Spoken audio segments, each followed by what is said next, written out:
Today's session is all about how to monitor and manage your anger, right? So all of you have been asking questions saying, Jay, please do a topic on anger. Please do a session on anger. Please take anger. So here we are talking about anger, right? It's that word, it's that expression that we all have in common, but we all express in different ways. So today's session is all about how we can understand how we personally, uniquely express anger and how to manage it as well. I'm sure you all know someone who's angry, right? Right? Everyone knows someone who's angry? And if you're not nodding, it's probably you. Someone's thinking of you right now and thinking you're the angry one.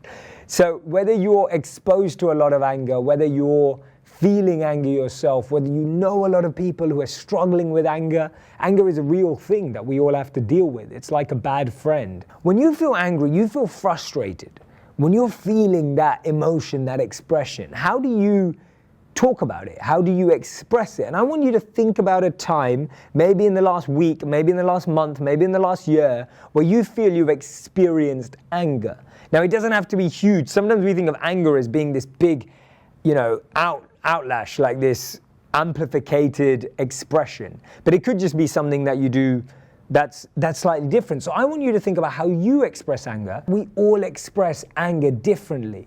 And therefore, usually our understanding of anger, or when we feel other people are angry, is when they behave as we do when we're angry. We almost assume that that's how people express anger. So what I wanted to talk to you about today is that there are 6 key anger types, or anger styles, right? It's almost like a personality type, but there are anger styles.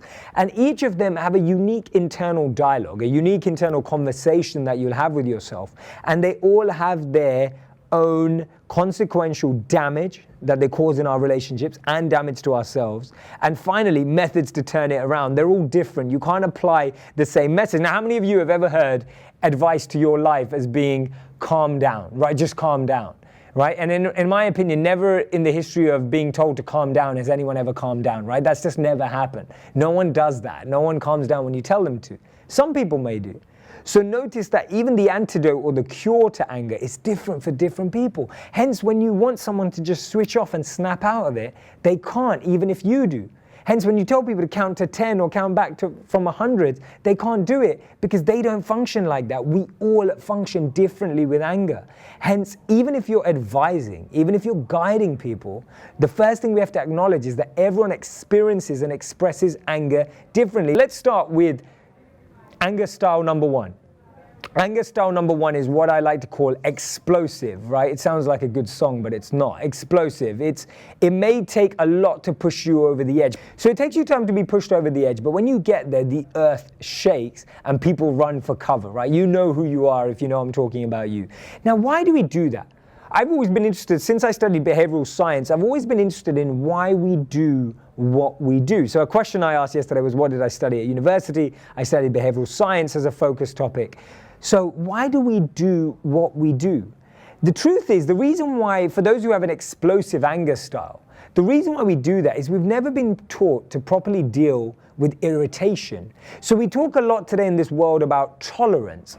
And tolerance almost feels like you're trying to squash all your anger into a box constantly. Like you're trying to get this and squeeze it in and you can't quite shut it. If you travel a lot like me, it's like trying to shut a suitcase and the suitcase just won't fit and you're trying to pull the zip around and you're trying to squash the zip together so that you can pull it through, but it doesn't quite work. When we're not taught to be tolerant in the right way, when we're not taught to deal with regular irritation, what happens is that we absorb or swallow pain or anger as much as we can until we can't anymore. This is the most common form of anger. We're constantly trying to suppress, we're constantly trying to squeeze, constantly trying to push it away, but at one point it all has to come out and it explodes, erupts like a volcano, hence the term explosive. So whether you are type 1 or you experience type 1, here's what happened. The result is that you over-amplify the issue that you argue about because you've boxed it in for so long. You've kept in all these little irritations. So tolerance is not about just keeping an irritation. Tolerance is about acceptance and letting it go. But the problem today is our tolerance, our version of tolerance, is almost just capturing and keeping hold and absorbing and swallowing all of this until we have to take it out. So the way to do this, now how to turn this around. The amazing thing is when you look at neuroscience, right, and this is what I love. I'm trying to share with you evidence-backed science, things that are propelled by how science talks to them. And I hope you're going to press share right now so that we can get lots more people thinking about anger.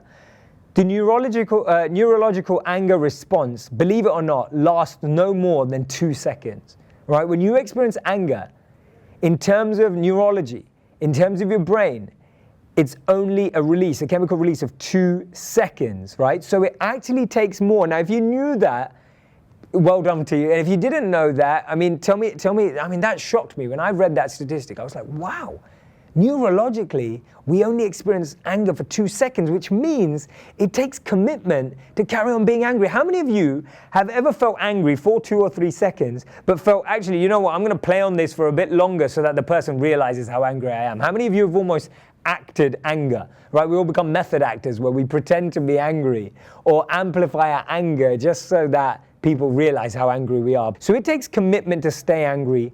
Meditation is awesome. Deep breathing is awesome. Taking moments. Now, but the one thing I wanted to talk about, how to really deal with explosive anger at the root.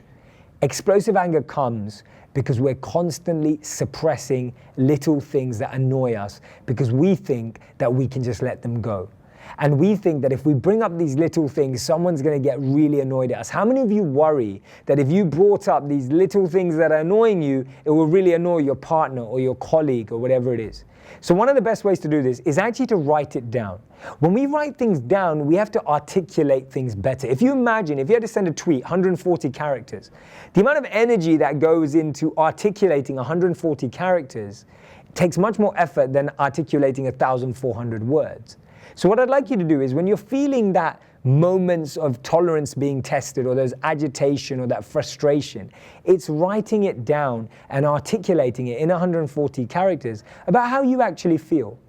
And then kind of analyzing that statement and trying to get all of your feelings out on paper where you're almost reconciling how you feel without having to share it with that person. So our biggest fear with explosive anger is that we don't want to annoy someone, we don't want to ruin our relationship. But the problem is when you keep in your mind, you stop yourself from reconciling. So you're already suppressing and boxing in your mind. Why not open up and reconcile on paper, writing it down?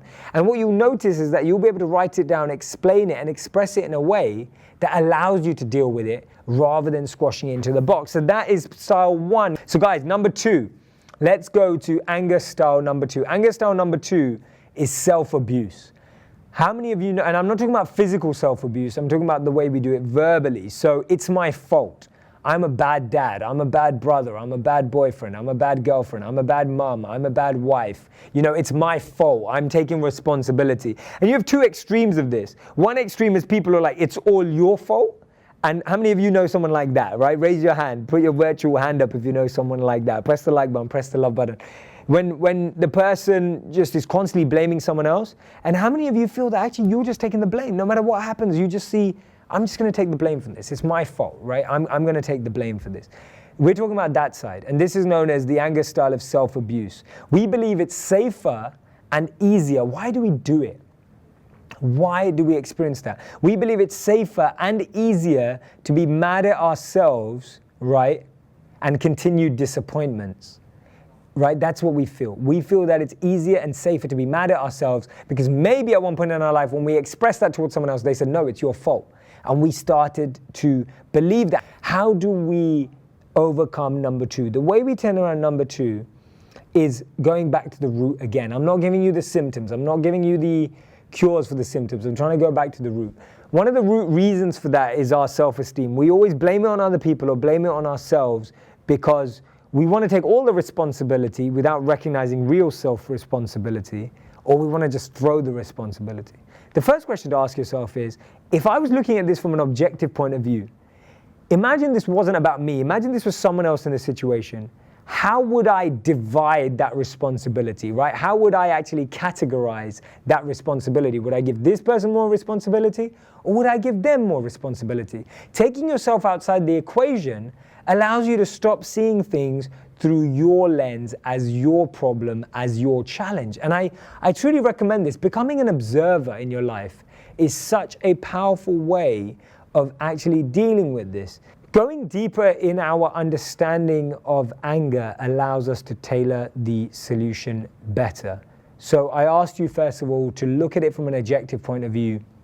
Think about how you would assess responsibility of that challenge rather than taking out the anger on yourself.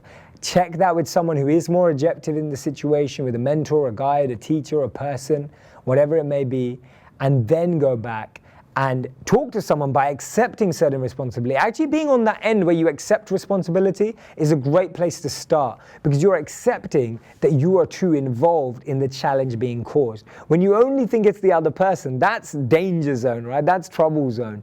So actually being able to assess and ascribe responsibility to you and the other person is a great place to start. Anger style number 3 that you've just touched on is avoidance. See what it looks like. I'm fine, everything's fine. I don't want to talk about it with the person. I don't like confrontation.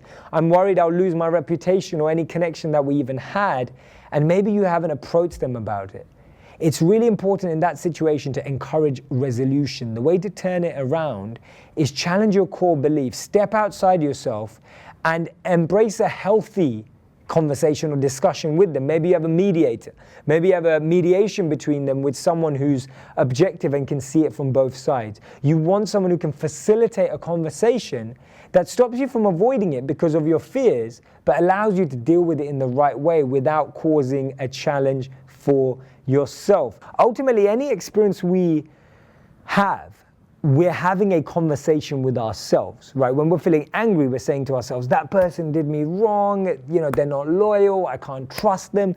We're having a conversation with ourselves. And then we go and have that conversation with a friend, and then they talk to us. So in the same way, we need to have the right conversation with ourselves that says to us, wait a minute, let's look at the facts.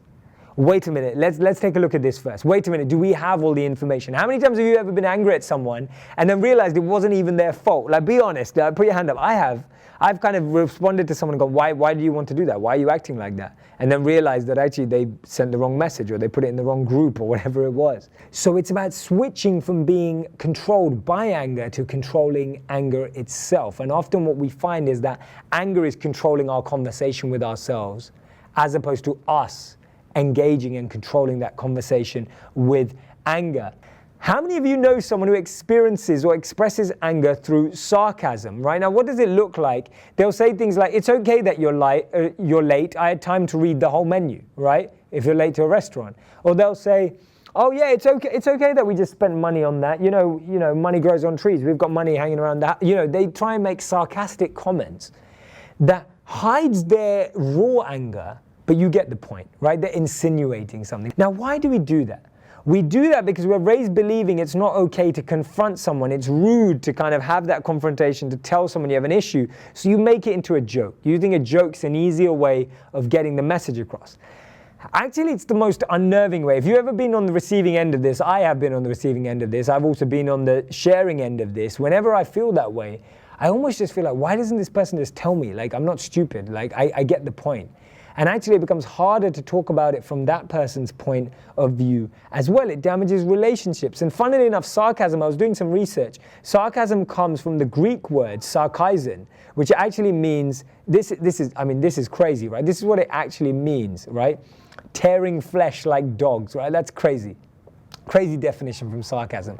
But that's what it feels like. It's like you're tearing the person apart without letting them know that you're tearing them. So the way to turn it around is have those conversations that are straight, that are firm, that are assertive, where you actually get to articulate things well. See, articulation is such an important skill, an important thing we need to do, because just learning to articulate how we feel can actually channel things a lot better when we choose the right words. It's really important that we learn to articulate and package that anger as well, or the way we explain to people. If someone just comes out and goes, that was terrible, that necessarily isn't constructive. Being told that you're not good at something isn't constructive. Being told you have a flaw isn't constructive.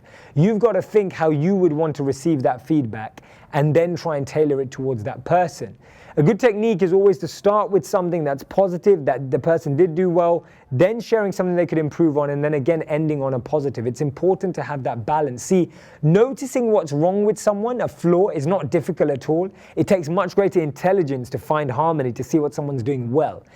If you can do that, people will trust you a lot more when you actually share how they can improve. It's not a technique. It's not a manipulation. It's genuine. Train your mind to see the good in others, and then when you do see something else, they'll feel that you believe in them, that you invest in them, that you want them to grow. So number 5, we haven't got there yet. Number 5, we've got 6. I've got a few more moments to do all 6 of them. Number 5 is passive aggressive. Express how you feel through something else. So it's kind of like a lot of domestic arguments are based on this. People express their anger through the fact that someone hasn't washed the dishes, right? Someone hasn't cleaned up. Someone forgot to bring the milk home, whatever it is. We're expressing how we really feel about something else through something else. We're talking about how we really feel, but through a different medium, and that again totally confuses the person, because the person's wondering, is this an issue? Is this and this an issue, or is this an issue? They're just lost. They're trying to figure it out. So again, one of the reasons why we aren't able to create a mediation or create good relationships again with people we struggle with anger with is because we're creating so much confusion around the situation. So you have to speak up before you get bitter.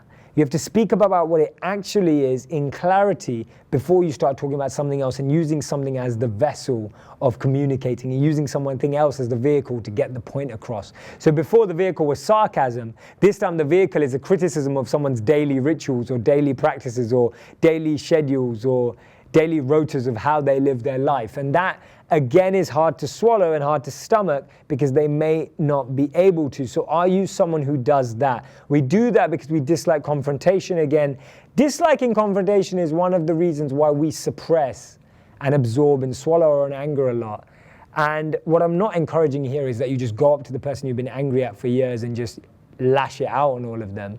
But what I do recommend is writing it down to reconcile, writing an internal dialogue to deal with it, and thirdly, taking part in a facilitated conversation with them or in an open, articulated, well thought out conversation with them that can help you grow. I genuinely believe that the stuff that I'm sharing with you is stuff that I've taken on for a long time to use myself as well, because these are all emotions we express in different ways. Remember, anger can be expressed in different ways as well. But I truly believe that the insights and techniques and methods I'm sharing today are for you. And really, these are methods of internal cleansing and internal purification. These aren't just ideas and little tips and tricks. These are actually cleansing methods, purification methods. Anger is something that we need to purify from within ourselves, and suppressing it or not confronting it is only going to lead to more challenges, right? So definitely a good thing to think about. Number 6 is habitual irritation. It's actually when the little things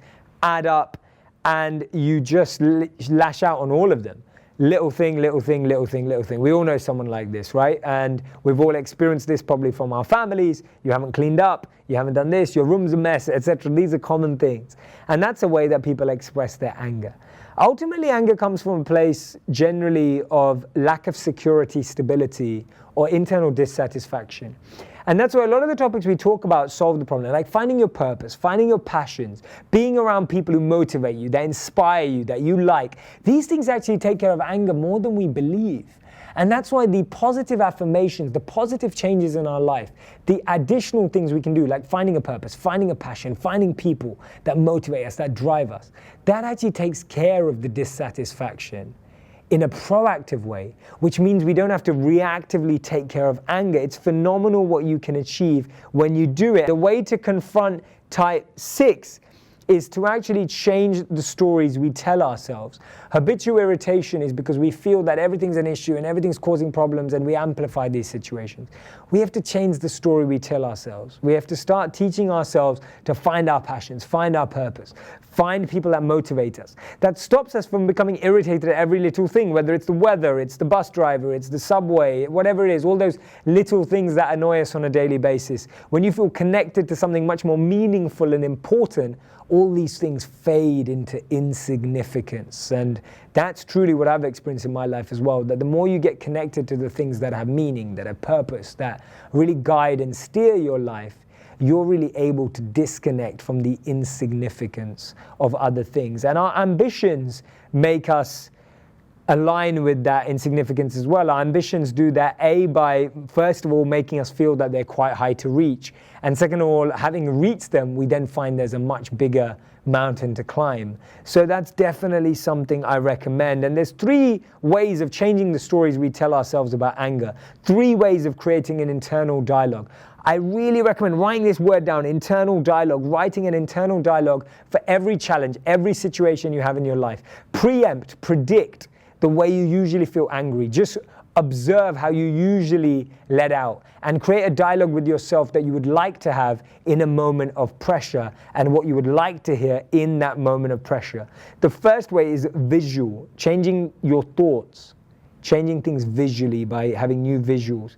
Verbally, changing the stories of yourself, changing your language, even changing the way you articulate things. We spoke about that a lot. And kinesthetic, changing your physicality when you're experiencing anger.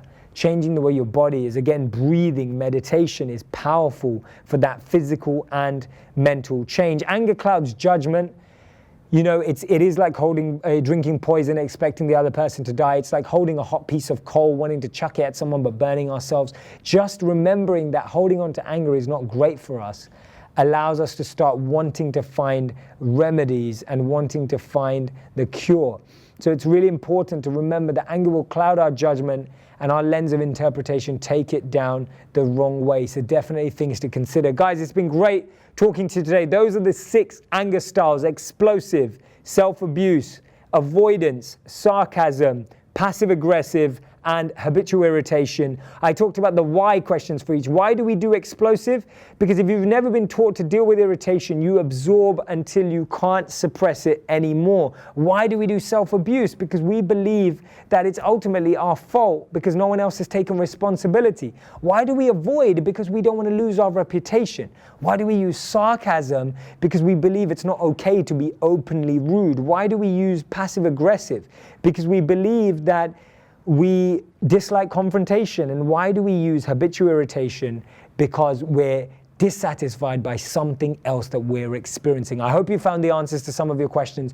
Try these out, build an internal dialogue, use visual, verbal, and kinesthetic changes. Definitely involve meditation into your daily practice for this as well, and you will definitely monitor and manage anger better. Remember, it's not about eliminating it. It's about reducing it, monitoring it, and managing it better. Don't try to eliminate something. Try and just observe better with self-awareness.